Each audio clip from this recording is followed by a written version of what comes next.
Shalom, selamat siang dan salam sehat bagi anak-anak kami semua. Gimana kabar kalian? Tentu saja selalu sehat dan dalam perlindungan Tuhan. Pembelajaran kita pada hari ini yaitu perjamuan kudus.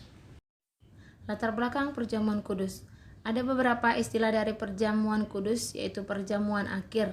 Menurut pandangan tradisional Israel, sebagai Paskah, biasanya perjamuan kudus disebut pemecahan roti. Perjamuan kudus disebut perjanjian kudus. Perjamuan kudus merupakan perintah langsung dari Tuhan Yesus kepada gerejanya untuk dilakukan. Nah, anak-anak kami sekalian, mari kita lihat contoh gambar daripada perjamuan kudus.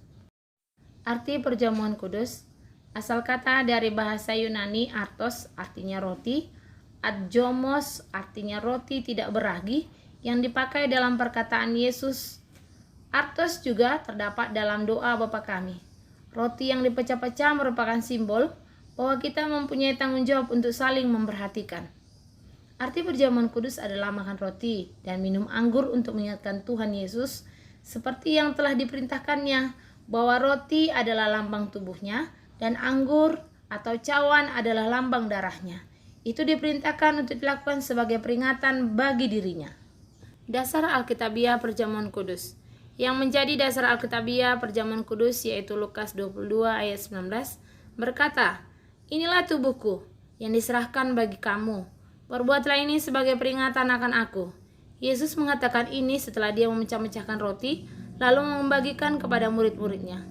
Lalu tentang anggur itu sendiri, Yesus berkata dalam Matius 26 ayat 28, "Minumlah kamu semua dari cawan ini, sebab ini darahku, darah perjanjian yang ditumpahkan bagi banyak orang untuk pengampunan dosa."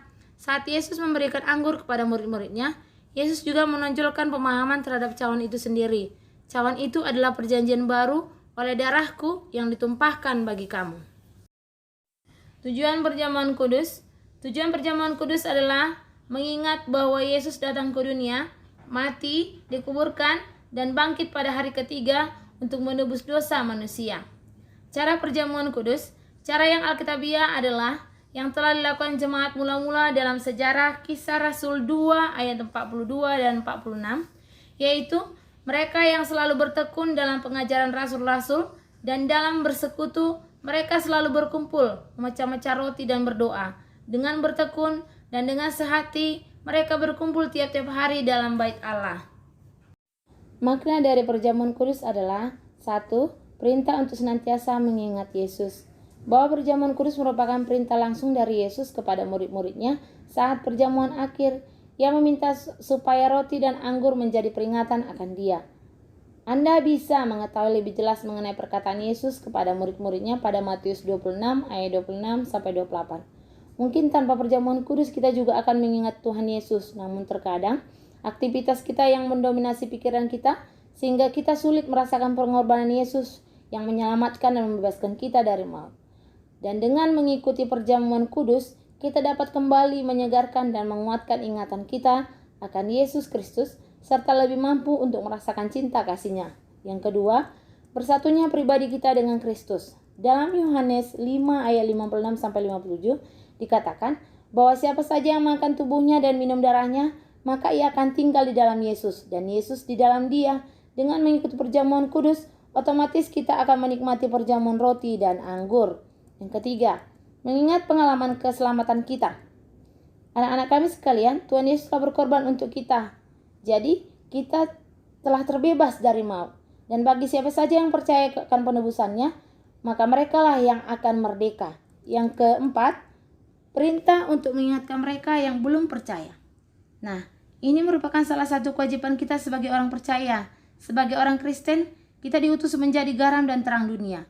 Kalau kita hanya bergaul dengan kumpulan orang percaya, maka terang kita tidak akan kelihatan. Maka Tuhan mau kita hidup kita agar menjadi terang bagi orang yang di sekitar kita. Yang kelima, mengingat akan pentingnya persekutuan.